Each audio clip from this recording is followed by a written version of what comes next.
Hey, Dr. Guoba here. The best single target carry just dropped, and I'm saying that because I do count Zila as an honorary AoE unit. Not only did his banner come out, but as we all know, we are getting a free copy of him in the mail today. That will depend on your server time, but Asia will be getting him first. His damage from testing, and from calculating with teams, has shown us some impressive results, so I'm so happy we're getting such a powerhouse for free. Yes, it might suck right now with the AoE oriented pure fiction, but with enough cope, maybe a boss hunt mode can come out, and in Memory of Chaos at least he does great from testing. So I'll be going through his kit real quick, but some nice things to know. Then I'll review his Eidolons, emphasizing his E1 since he is free. I'll then go through his best relics, icons with his signature, energy rotations, pros and cons, and synergies. Like and sub if this helped, and let's begin. DrRatio is a 5-star imaginary hunt unit and our first of this combo. Hunt units are DPS that love single target and attack many more times than a traditional DPS. DrRatio will be doing so with out of turn follow-up attacks. At level 80 he has a base HP of 1047, a base defense of 460, and the highest base attack so far in the game at 776. He has a decent speed of 103 and a high energy cost at 140. For trace priority you want to prioritize his talent, followed by his skill and ultimate, then his basic, which doesn't need leveling. His basic attack is a lot of fun but nothing important to his kit. His skill, however, will deal a nice amount of damage to a single enemy. Not only that, after unlocking his A2 passive, this skill then increases his crit rate and crit damage up to 6 stacks depending on the debuff count. This will stack every skill until those 6 stacks are fulfilled for a free 15 crit rate and 30 crit damage. And then after unlocking his A4, this skill also gains a 100% base chance of reducing the enemy F-res by 10%. This requires about 43 to 67% effect hit rate to guarantee at endgame, but you shouldn't be building effect hit rate for this, it's just a nice bonus. If that wasn't enough, his skill will be activating his talent. He will have a 40% fixed chance every time he uses his skill to activate Cogito Ergo Sum, and sorry if I mispronounced that. This is a high damaging and single target follow-up attack. Every debuff on the enemy will increase the fixed chance meaning no effect hit rate needed from DrRatio's side, by 20%. So from 3 debuffs alone we are hitting that requirement. If the target enemy is defeated by the initial skill though, the follow-up will then go on another target, which means we are wasting nearly no follow-ups at all from the talent. These talent hits will be generating 5 energy for 35 energy generation per skill. These chalk throws are going to be most of DrRatio's damage, we're talking 70% of his damage profile. Ratio's ultimate is of course also single target and will do damage and apply Wise Man's Folly to the enemy you strike. This is not a debuff.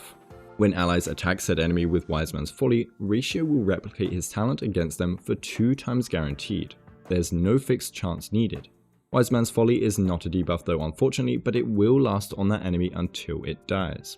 Furthermore, if that enemy dies, it won't be transferring to anyone else, so one problem he has is ultimate usage. You may instead end up wanting to ult a high health secondary elite and focus your main attacks on a lower health enemy. This can also I guess make him more than single target though, as a bonus, since your skills and talents will hit one enemy, but your ultimate and any ally activated follow-ups can attack another.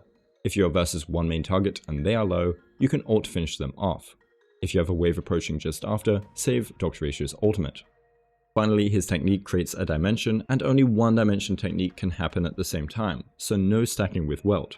It will taunt enemies nearby, look super awesome, reference JoJo, and then do actual useful in-combat things. When entering battle, all enemies will have a 100% base chance from Ratio to have their speed reduced for 2 turns. This will apply to every new wave since it is a dimension, this slow is a debuff, and it's a very useful one. It's great for ramping up his damage. Now to top things off, not only does he gain crit buffs and extra follow-ups from debuffs, his final essential passive not mentioned so far is Deduction, and will increase his damage percent by 10% for every debuff on the enemy you attack, starting from 3 minimum debuffs and maxing at 5, for a total of 50% damage. The man gets a lot of benefits from debuffs as we are seeing. Finally, Ratio will be enjoying a 28% attack, complementing his extremely high base attack, on top of 12% crit rate and 12.5% def from his trace bonuses. Before Eidolons, let's quickly review some common debuffs as well as common mistakes for debuffs. This man needs them, so it's important to know how we get to them. Break debuffs are still debuffs, so when you brick an enemy and they get entanglement or shock, that will count as a debuff. Dots are also debuffs. Def reduction from Pela and from the Resolution icon are debuffs. Topaz's Proof of Debt is a debuff, so is the Tame effect from her signature icon, as well as the Debtor state from her E1. Ruan Mei's ultimate mark is a debuff too. You can check to see if something is a debuff by applying it, and check in the enemy status page in combat, and it will show up as one in the page. Some commonly mistaken effects that aren't actually debuffs are Hanya's Burden from her skill, and Clara's Marks of Counters. They are just marks on the enemies, do not show up as debuffs on their page, and do not count for any debuff checks. Onto Eidolon, since his E1 is technically the first copy you can pull unless you're starting after 2.1. It will increase his first Ascension's passive stat count by 4, as well as immediately giving him 4 stacks at the start of the fight. This means he can start off the fight with an immediate increase of 10% crit rate and 20% crit damage, and overall can get up to a max of 25% crit rate, 50% crit damage from his Summation Trace. Pretty awesome starting Eidolon. His E2 offers additional damage on top of every follow-up attack for 80% of his attack, 20% per debuff, leading to a very strong damage increase overall, considering his follow-up is very core to his kit. This will also include his ultimate activation follow-ups. His E4 grants an additional 15 energy per follow-up. This fixes his wonky rotation, enables many more ultimates, which again means a ton more damage. This energy trace goes pretty insane because of how many follow-ups he will be getting.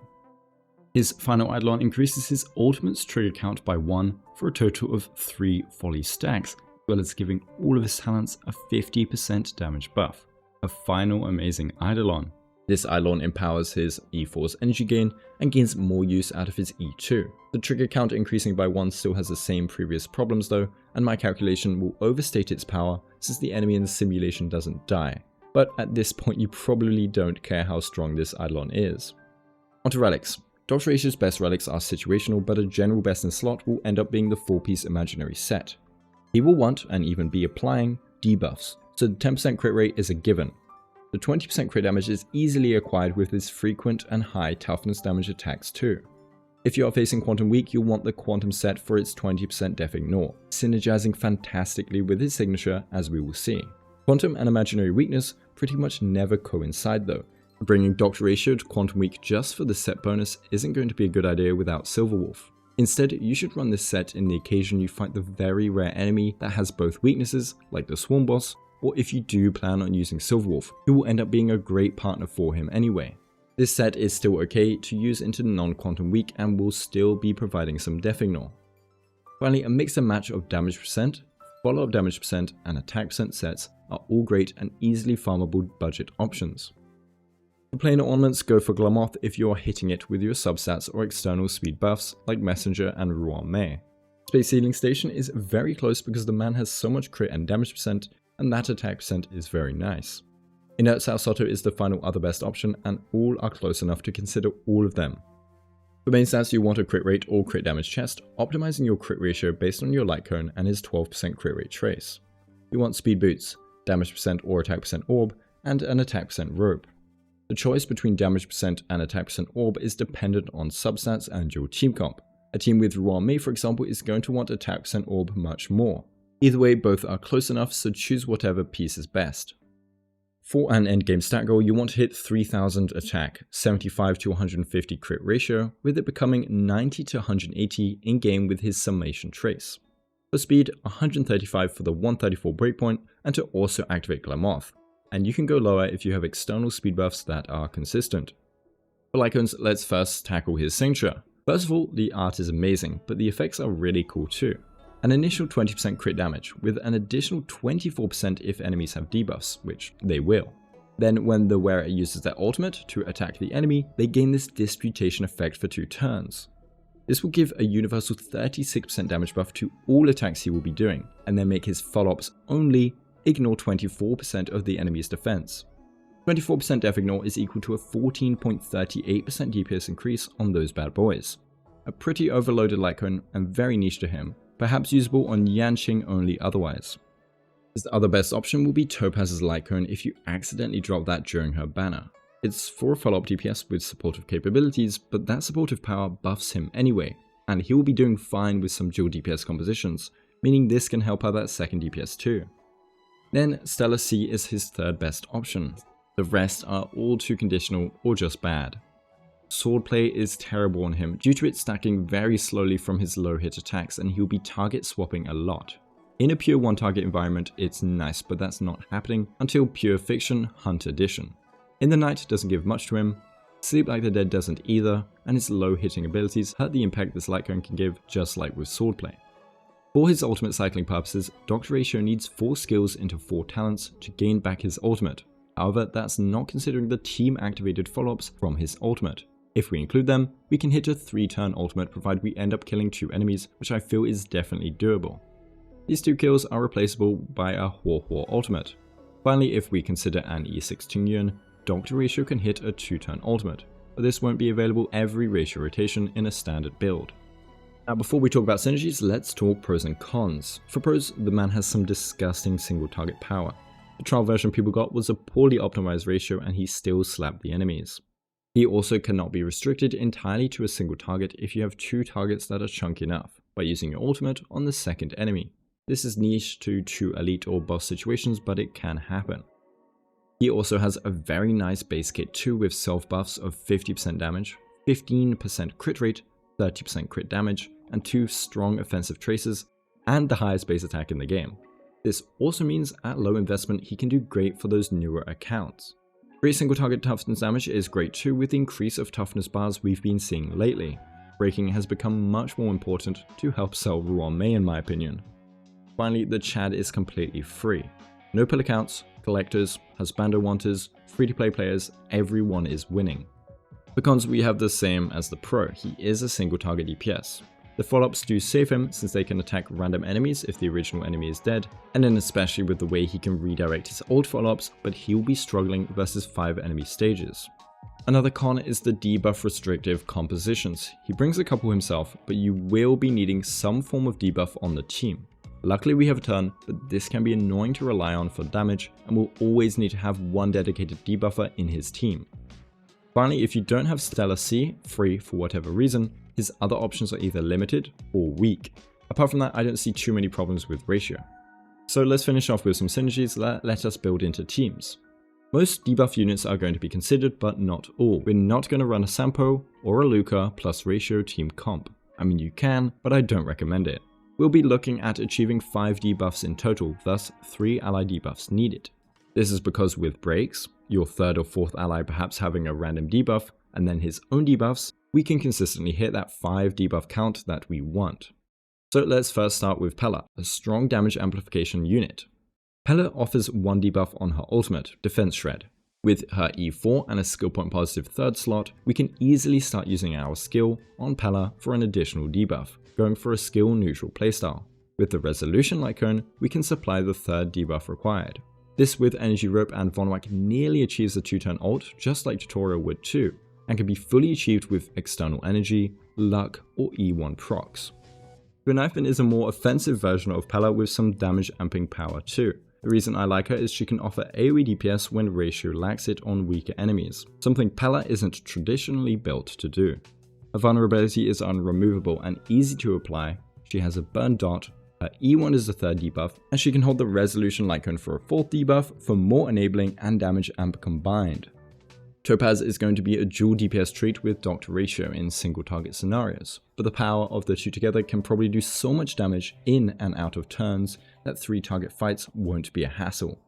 Topaz's Proof of Debt is a debuff, and it's a vulnerability modifier separate to all those crazy buffs he's already getting. At 70% of his damage being follow-ups, can now get a 1.5 times damage increase. Only problem would be if you do end up using your ult on the non-Proof of Debt enemy. If you pulled E1 Topaz, that is more damage amp for both units and another debuff. If you pulled her signature, the same thing. At E1 S1, you get 3 debuffs from Topaz. The 2 complement each other extremely well and were obviously designed together in mind. She gets more Nambi procs, which means more damage than usual from Topaz, and then Ratio profits from her amp power. Nambi can even activate ultimate talent procs for Ratio, allowing for an immediate double burst. You can probably tune a ton of cool things to happen with these 2 and enable some crazy 0 cycles. I'll be waiting for the dreamy video on that one. Just remember Nambi attacking and then Ratio, then following up from his ultimate proc in the same move won't push Nambi forward for his next attack. Silverwolf is another great teammate for the single target power she provides. Her Her Death Shred synergizes with his signature, it synergizes with the potential quantum set, and her skill enables that quantum set to go even further beyond, since nearly no imaginary enemies have quantum weakness. She can provide all type res reduction, weakness implant, her 3 buffs, and death reduction on her ultimate. There is no doubt that with Silverwolf, your debuff concerns are no longer a problem. Welt can be a cool AoE sub DPS like Guinaifen can. It may seem cope at first, but if you have a skill point positive 3rd and 4th slot, you're doing fine. Welt can use his skill. Welt is going to be providing a ton of debuffs that can stack on top of each other, as well as supply AoE damage for things DrRatio doesn't want to waste time on. Note that they can't stack their dimension techniques. Ruanmei damage and power is, as we know, incredible, but her ult being a debuff as well as her extending weakness break allows for 2 consistent debuffs on enemies during a burst turn that Ratio abuses immensely due to his spam of attacks. Even with the delay that Ruanmei provides, some DPS just can't cycle back to the next turn to abuse the broken state damage increase, unlike Ratio. Note that she does consume debuff turns with her delay though, which can be anti-synergistic with low debuff timers. Imprisoning with a Ratio break can help mitigate this though.